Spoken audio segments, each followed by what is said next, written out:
Hello, and welcome to the LSTM In Conversation podcast series, where we bring you the stories from across the world of global health, research and impact.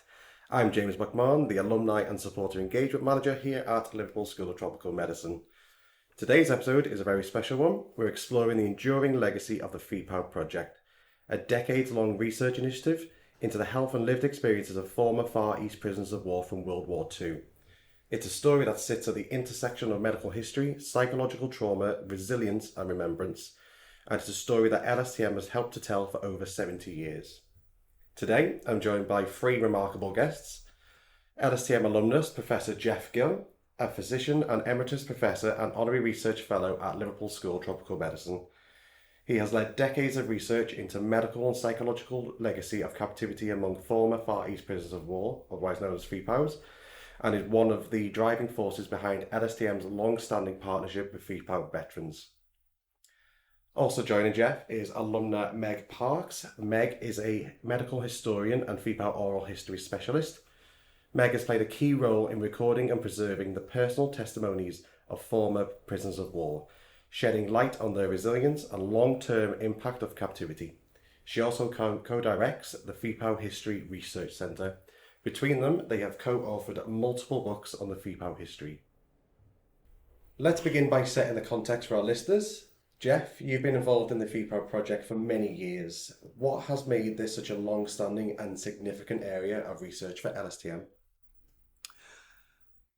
I think there's multiple reasons, but I think perhaps one of the things that has kept it going is that the sort of emphasis of what we've been doing with the surviving Far East POWs has subtly altered over the years. So the school first saw its returning POWs before 1945 was out, late 1945. None of them had been debriefed, none of them had been medically tested, and some of them were starting to get resurgences of malaria, dysentery. And the school saw a number of these men and continued to. And that was really the school's involvement for many years, perhaps up into the 50s, early 60s. We don't have records of that time. It's estimated that up to 1968, about 2,000 men were seen. And there were people like Brian McGrath, Herbert Gillis, the professor of tropical medicine, who kept that going. So it was a kind of a clinical system, really, for 20 years or more. Then a chance event occurred. Queen Mary's Hospital, Roehampton, which was a major military hospital just outside London, and they had seen a lot of Far East POWs, mostly from the south of England. They stopped being a military hospital, became an NHS hospital, so their involvement with POWs greatly reduced, and all of a sudden the school and its tropical clinical unit became the main referral centre nationally. So that the work increased. A guy called Dion Bell came along, senior lecturer, later reader, who had a huge interest in their health. I became involved in the late 70s and intermittently for about 10 years before becoming a permanent member of staff. And Dion and I decided there was medical issues here which were not really understood or known to the medical press, the medical field. So we started a series of research projects. So we then moved from a kind of a clinical to a kind of research phase, and that went on into the 1990s. By that time, the number of POWs being seen was declining. Many of them were passing on, and I think we saw our last POW clinically in 1999. But anxious to keep this story going because, we had been incredibly moved and impressed by the stories and the medicine and the research which we'd done. The whole thing moved to medical history, outreach, telling the story, if you like, and that's a phase which continues now. And we've written books. Meg became involved and we've been very active, and she will tell you more about the work that she's done. So we're into a kind of a history, outreach, telling the story, having conferences, and so on phase, and that continues. So it's moved in phases, if you like, James.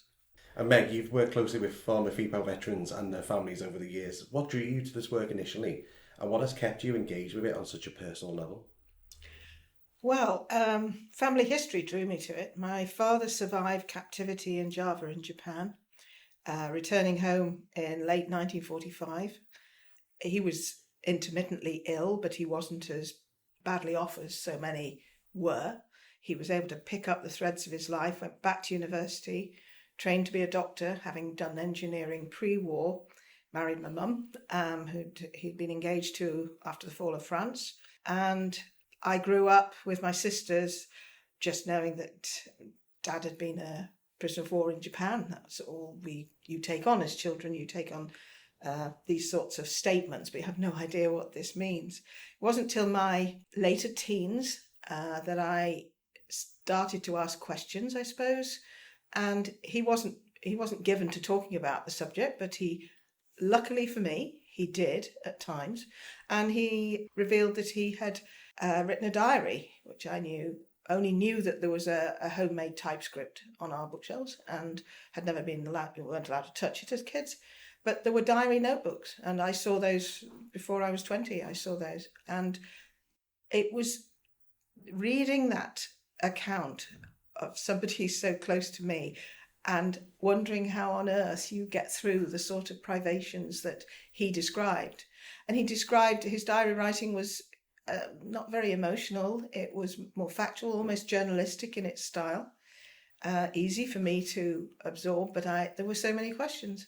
So from my early 20s, I was transcribing his diaries so that my sisters and I could have copies in the future. Got to know the diaries and thought I'd got forever to do this, and inevitably time catches up with you. And I lost my parents in the late 90s, both of them close together, and he left me his diaries because of the work I'd been doing on them. And that became a huge responsibility, having these artifacts that were part of history, as far as I was concerned. And fast forward to 2006, I met Geoff because I'd published the diaries. There'd been an exhibition in Wirral. Geoff had come along. I'd met him, and I was then being made redundant from a job. So I contacted anybody I knew to see whether or not they had use for a medical secretary stroke nurse stroke somebody who knew something about this history. Not really fully understanding what the School of Tropical Medicine had been involved in. And it was Geoff who enlightened me and then offered me the chance to do an oral history study. This was real serendipity.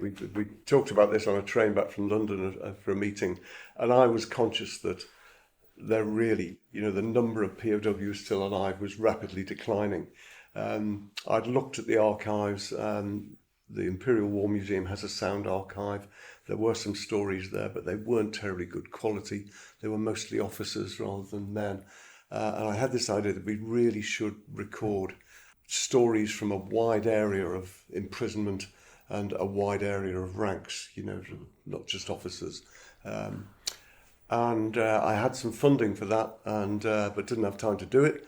And along comes Meg Parks, and fantastic. And you mentioned that early on, from a personal family history point of view, I had got in touch with the Imperial War Museum in London because they hold, at that point, a growing archive of these accounts. And as Geoff says, across the range of services, ranks. This was the work of a particularly enlightened curator there, Roderick Sotheby, who made it his business to open up the national collection of private papers to people who had experience of Far East captivity, for instance. They held many private papers from all sorts of war contexts, but this was something he was very keen to do.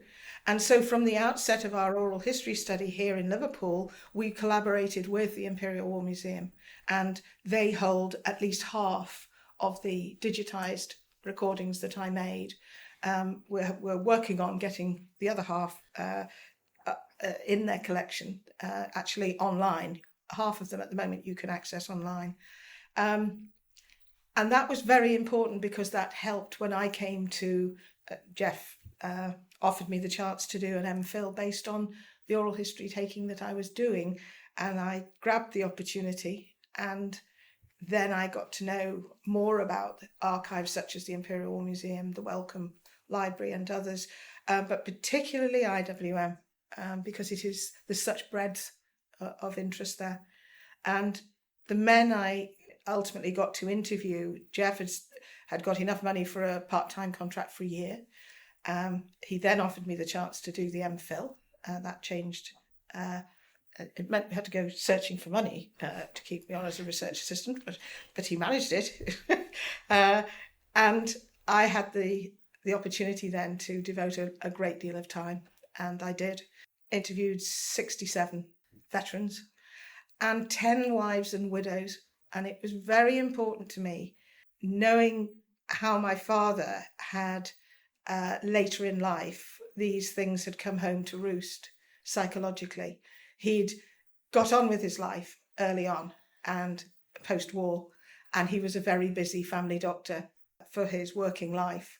But once he retired, the dynamic changed. And it's so important, looking back, that it wasn't just old age, it was the lack of structure to his daily life that gave too much time to think.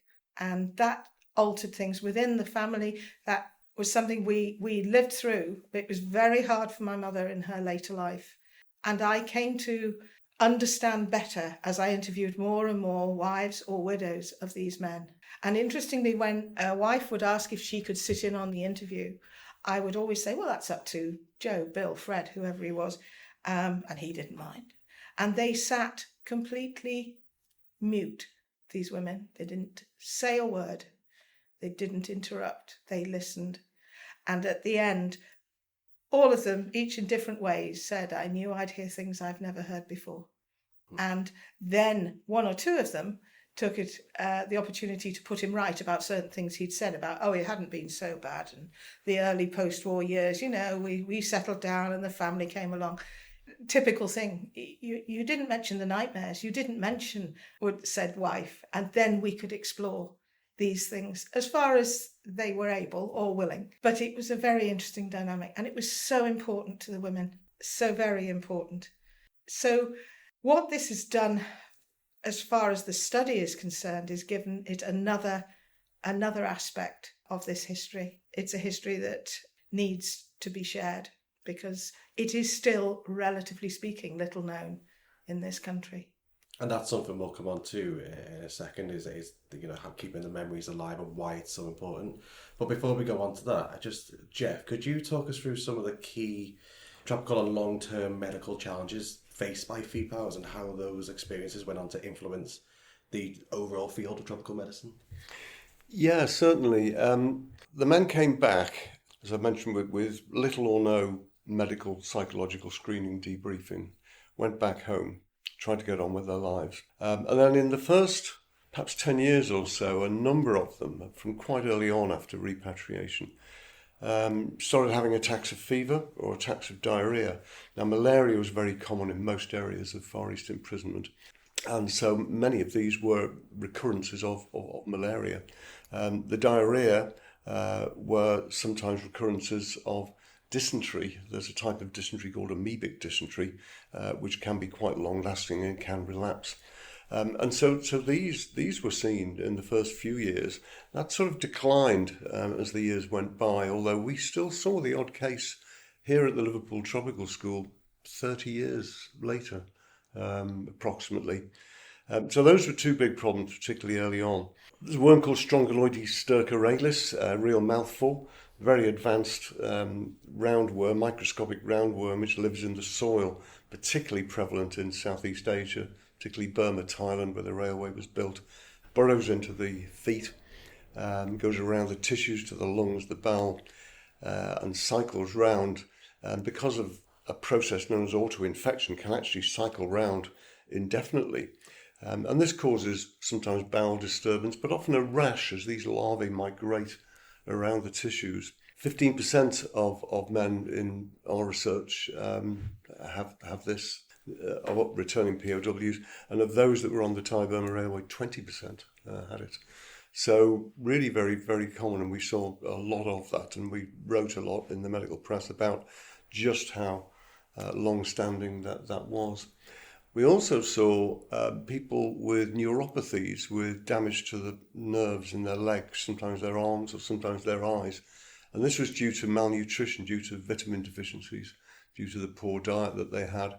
And again, most people sort of general thinking in tropical medicine was that if that happened, once you treated it with vitamins, returned to a normal diet, that should resolve. But no, it wasn't. There was 5 or 10% of the men that we saw where it was really permanent, reduced vision, tingling pain in their feet and so on.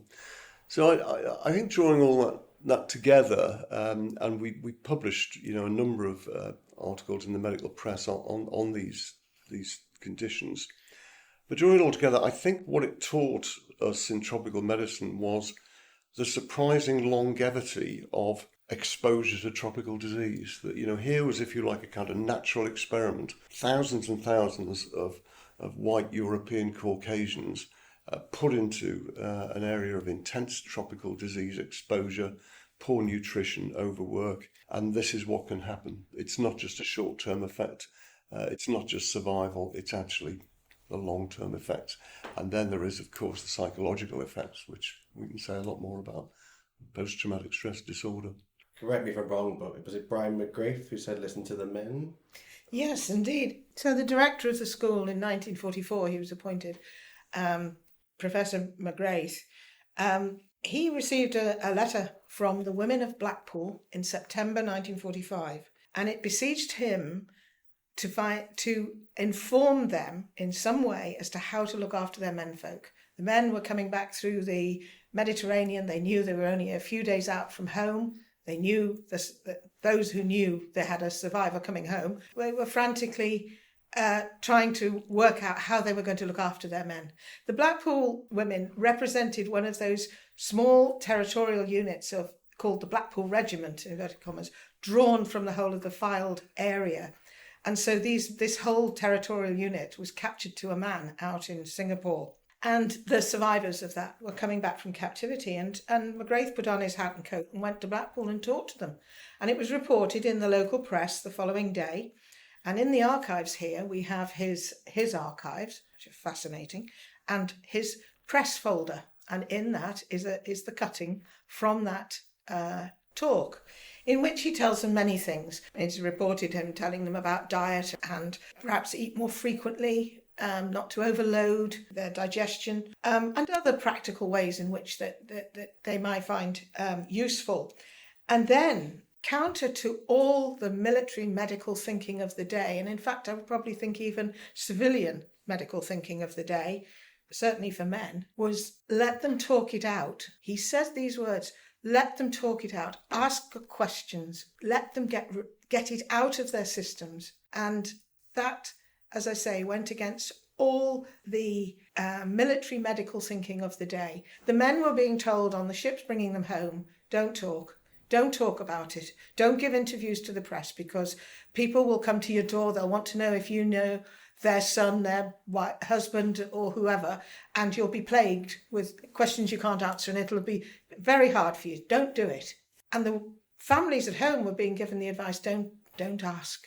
Just go forward, back into family life, move on. Let them get their health back to work. These were the messages they were getting.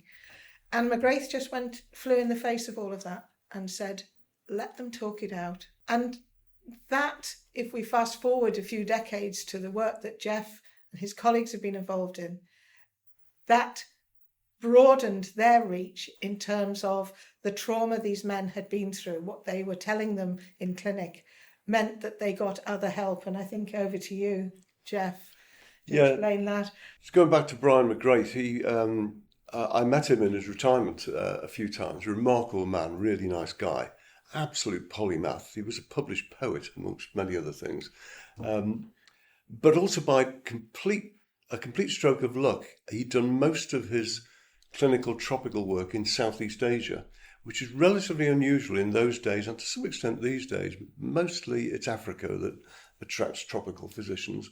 So the result of that was that he very much knew the problems that these men were coming back with, at least from a medical point of view, because he knew the area clinically, tropically. He'd spent years and years there in some remote areas. So it was a real stroke of luck that it was him that had the chair in tropical medicine, and that he was invited. And I suspect one of the reasons he accepted that invitation, because he was a busy man, was because of his Southeast Asian experience. But he, he opened the doors of the tropical school in these pre-NHS days to POWs who were ill. And later that was compounded by a liaison he made, again by chance, with Philip Toosey, who was a commander at Tamarkan camp on the Thai-Burma Railway. He was from Merseyside. He was a banker, and he met McGrath after the war. By chance, they formed a liaison, formed a friendship. Toosey actually eventually became president of the school. But again, Toosey had a group he was organising a kind of mini support group for northwestern Forest POWs, and so he sort of increased the referrals. He would ring Brian McGrath and say, "Look, I've got this poor chap who's having fevers or something," and Brian would say, "Yeah, send him along, no problem." So it all sort of snowballed, And from the psychological aspects of the problems these men were facing, you had a doctor who worked closely with you. Indeed, yeah. So I was a very young, recently qualified doctor when I first came to the school, and worked at the tropical beds at Sefton General Hospital, which is now an Asda supermarket on Smithdown Road, and worked there. And my boss was Dion Bell, and Dion had been incredibly impressed by the psychological trauma that was being carried by these men. We estimated 35% of them had significant psychological problems. Now, bear in mind, this was the 70s. PTSD was not an accepted diagnosis until the early 80s. And we used to call this the FEPOW psychiatric syndrome. Really, it had all the hallmarks of what was later called PTSD: flashbacks, nightmares, depression, anxiety, withdrawal, and so on. And Dion Bell found a helpful, keen, enthusiastic young senior registrar, that's the just below consultant grade in those days in psychiatry at Sefton Hospital, called Kamal Khan. And again, a huge stroke of luck. And Kamal was asked by Dion to see selected cases. After a while, Kamal came to Dion and said, "Can you let me see all of them?" He was so impressed by the severity of their psychiatric symptomatology and the frequency of it, said, "Let me see all of them." He later became a consultant psychiatrist at Arrow Park Hospital on the Wirral at Clatterbridge Hospital. He did a remarkable part-time PhD comparing psychiatric morbidity in the Far East POWs with Burma Star veterans. These were men from the Burma campaign. In other words, they'd been in the same theatre of war, but they hadn't been imprisoned. Showed remarkable psychiatric morbidity, as one might expect in the POWs. Very detailed study. And he started a FEPOW clinic on a Friday afternoon, Meg, was it? Or Friday? I think it was a Friday afternoon. He just off his own bat just started this, as well as all his other NHS work. And again, you spoke to men who'd been through that system, hadn't you? You provided enormous support. One of the chaps I interviewed had been a merchant seaman who joined the ship in Liverpool, the Emeritus of Asia, which took troops out to the Far East in late 1941 and arrived in Singapore in early February 42, 10 days before the fall of Singapore. And it was bombed in Singapore harbour and the ship went down, but thankfully no losses. They were close enough in for everybody to be rescued. And this young chap, who was 17 at the time, had been working as a butcher's assistant in the bowels of this ship to feed these men, was scooped up and taken into captivity. As a merchant seaman, not a Royal Navy, he was classed as a civilian and went into Changi jail. Spent 3.5 years in captivity. He came home, age of 21, shattered, psychologically shattered. And he told me, I'd known him for some years before I'd started the oral history, so he was one of the first ones that I wanted to interview. And he told me about how he'd come along to one of the clinics run at the School of Tropical Medicine.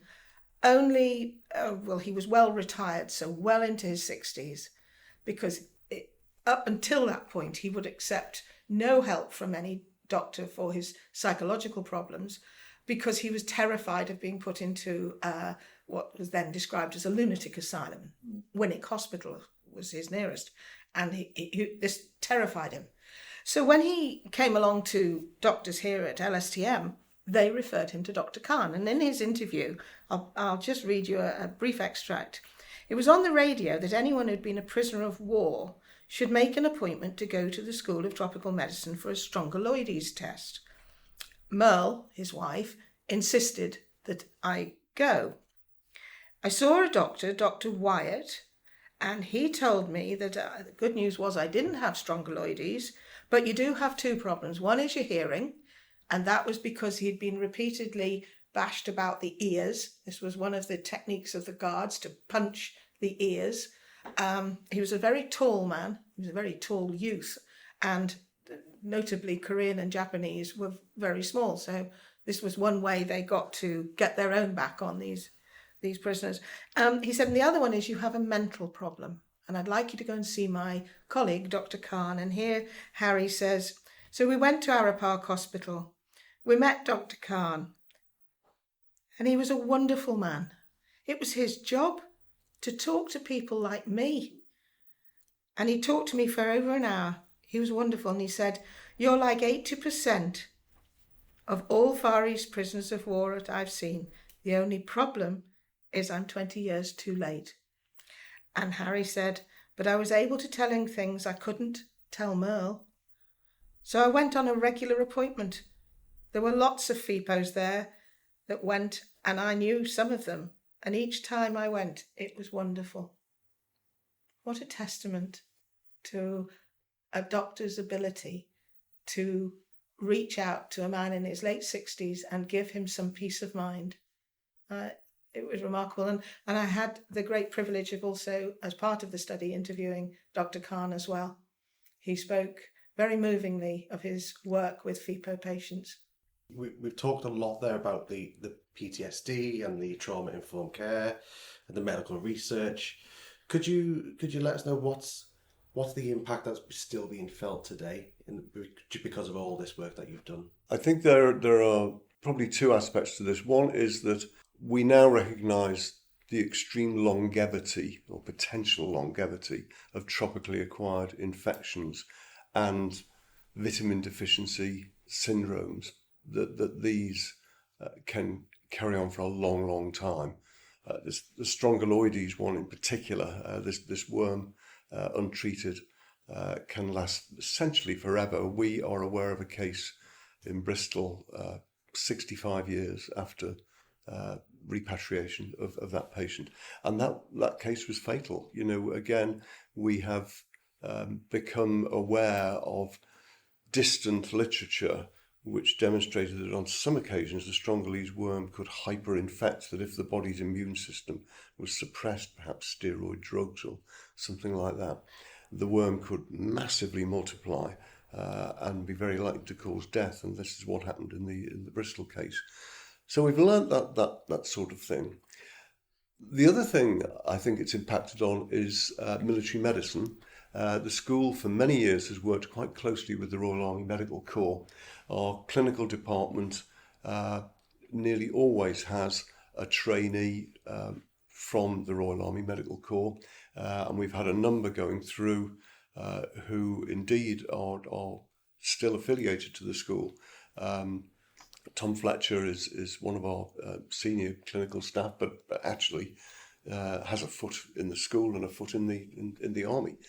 He's essentially an army doctor, but a tropical physician. Mark Bailey has been heavily associated with the school, has worked here. He is the head of tropical and infective disease in the Royal Army Medical Corps. So we've had close liaisons. And of course, we need to bear in mind as well that most modern conflicts, which are much smaller than the two major world wars, but they've been in tropical areas. We've got Sierra Leone, we've got the Middle East and so on. So there is the potential for return with tropically acquired infections. And the school, RAMC, have developed screening systems which basically are efficient at detecting those. And indeed, if we look at PTSD, sadly, Kamal Khan's a point 20 years too late that Camel was working brilliantly, but very late in the day, and that what you need to try to prevent or reduce the impact of PTSD is rapid mental health intervention, mental health first aid, buddies on the field and so on.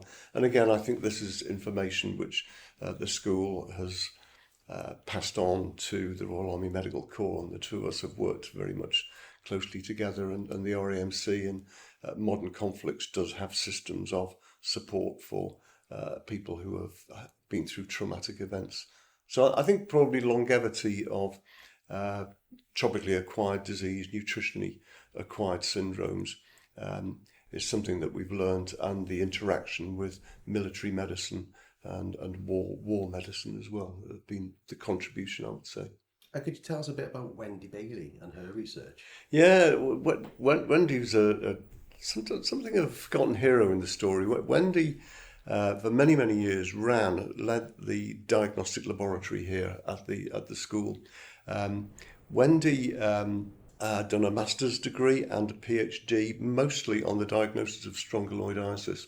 One of the problems with the strongyloides worm is that the classic standard way to diagnose it is putting a stool sample under the microscope and looking for these little larvae which come out.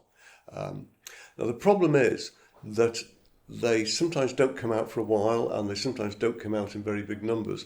The standard that we used would be 3 separate stool samples, but we know that sometimes that didn't work, and sometimes you might need 6. We had a famous case where we were so convinced that this patient had all the hallmarks of a strongyloides infection, but all the stools were being negative. It was the 12th stool sample that we finally found the little larvae. Now, this is obviously very inefficient, and so the search was on for a blood test, a test which could demonstrate the immune response to the worm infection. And this is what Wendy led, as well as running the diagnostic lab and being an enormous part of the whole service for POWs. She developed one of the first serological tests, an ELISA test, that means enzyme-linked immunosorbent assay, a very clever immunological test to demonstrate antibodies to the worm. And that not only helped enormously, but it also kick-started very wide research, and similar tests evolved and were in the literature for many years from all over the world now. And so she really started the blood test which would circumvent the difficulties of parasitological diagnosis by stool. So Wendy had a huge impact on the whole POW story. So much of this project is about preserving memory and honouring lived experience. So Meg, you've recorded and archived the testimonies of many FEPOWs. What role do these personal accounts play in both historical understanding and medical research? I would say that what we've been able to do is give voice to 69 veterans of their individual experiences. For many of them, it was the first time they'd officially put anything on the record, and that mattered hugely to them in later life that they'd been able to do that. So it adds to the collective accounts that are there at places like the Imperial War Museum. One of the things I think that one of the lasting things has been this support to the families, the descendants of these men, given that the trauma that they went through, almost all of them had some degree of trauma that they experienced, and that we know how trauma can go on through family groups, can affect people, different generations. And I think the fact that the school has seen the need to share this information that we have gathered, and the collective work of Geoff and his colleagues over decades, people long before he came to the school, the work that they've done to give them access to support those people in trying to understand better has been a huge benefit, and one that I know these people are very, very grateful for. So to me, what that says is that it exemplifies this very special establishment and the unique way in which the people in the School of Tropical Medicine have done from the earliest days and continue to this day to reach out and to try to help people in need. Obviously, a great deal of the work is done in other parts of the world in terms of physical need, but here we have an example of that same influence coming to bear with the families of these men. And along the way at these conferences, the one that we will be hosting at the end of this week, we bring together academic interest, we bring curators of museums, students, and speakers from around the world, as well as delegates, are coming here to Liverpool to learn. And I think that's of huge value.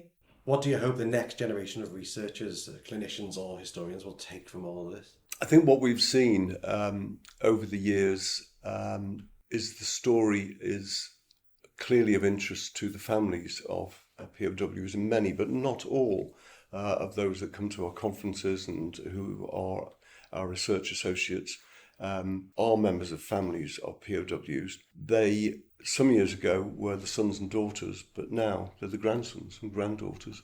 So I think the interest is passing through generations. So I'm confident that certainly family members will continue to be interested in the experience. I think it is now, hopefully, at least in part due to our own work, it is more out in the open and more available.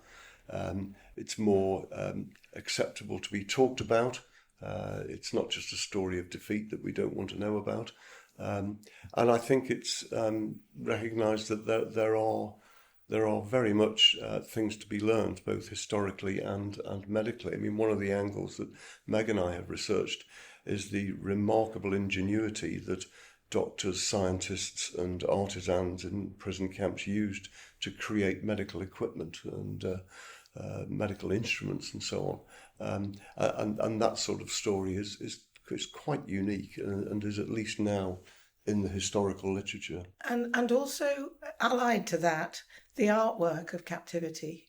Artwork, as with diaries, was strictly forbidden by their captors. You weren't meant to have any form of recording of materials of any sort. And, you know, in the Far East, there weren't visiting journalists or Red Cross. There were in one or two of the propaganda camps, but not across a vast geographical area of hundreds and hundreds of these POW camps. The only way that we can have a visual understanding is thanks to the work and the courage of men who committed to paper what they could see. Gifted artists, trained artists, gifted amateurs, cartoonists, you name it. But they tell us something very, very important. We get to see through their artwork what they saw. And the school helped us to put on a first ever exhibition drawn from private sources, pulling together over 100 artifacts, artwork and created items, not sculptures, carvings, things like this, that men did. And it was held here at the Victoria Gallery and Museum in the year that the pandemic struck. So we didn't get the long 8-month run that we were promised, unfortunately. But in just over 4 months, 12,500 people came from all over to see this exhibition. And it's that sort of thing that brings this history into close focus for people to be able to see. And it's one of the ways now in the outreach work we do with schools and colleges is to show these images to the young generation, to show them what people recorded in times of absolute dire need. These things, it's hard to quantify the effect, but this sort of initiative has helped us to spread the word. And publishing our respective academic studies in a readable form for the general reader, that too, I think, I hope, has had some lasting effect. You mentioned there the art gallery and the support the school gave to that. I think it would be good to widen that to the support over the decades that the Liverpool School of Tropical Medicine has given to this experience and to this project.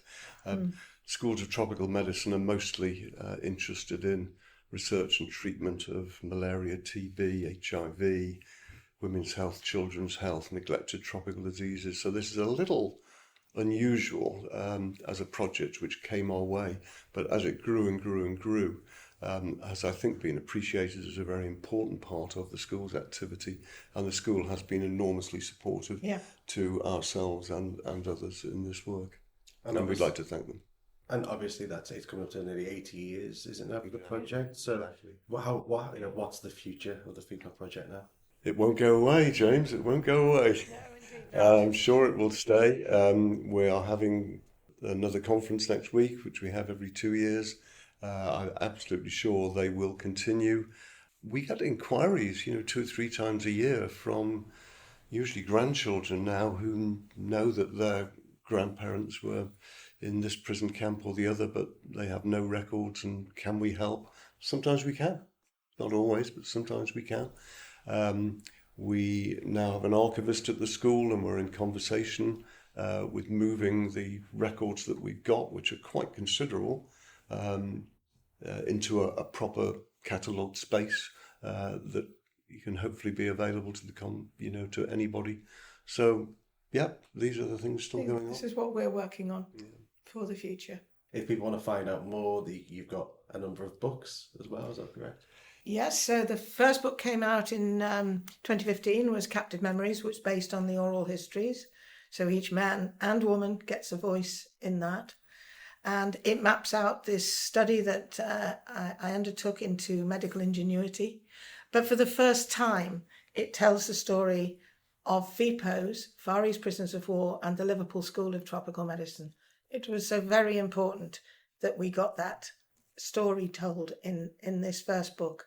And then So Meg led that book, and I led 2 years later Burma Railway Medicine. That was my particular interest in the medical history. But again, a medically based book, but not directed at the medical audience. It can be read by the lay public. So that dealt with medicine, disease, survival on the Thai-Burma Railway. Quite a lot about the innovative medicine, creation of medical instruments, medical equipment, and so on, from very basic materials. And Meg also contributed oral history experiences from there. And then 2 years later, I think, the third book. It was 3 years later. To coincide with the exhibition, we brought a book called Captive Artists, in which we collaborated with a recently retired senior art curator at the Imperial War Museum, who knew their FEPOW art holdings, had worked with them for 37 years. And it was a great privilege to work with Jenny Wood on that book. She brought a perspective neither Geoff nor I could have. I mean, your book was based on your PhD study that had been exhaustive. So all 3 books give the reader different perspectives on this history and on how here at the School of Tropical Medicine we have been able, thanks to the support we've had, to delve deeper and understand better. And that's what the families need. The families of these men. And I think it's fair to say that the effect that, from some of the research that Geoff's described, it has informed military medical thinking to this day on certain aspects of problems that arise in war-torn countries. So it's a much broader benefit, I think, than perhaps many people realise. Thank you very much. Thank you for speaking to us today. Thank you. Thank you. It's Thank been you very great. much, James. Yeah.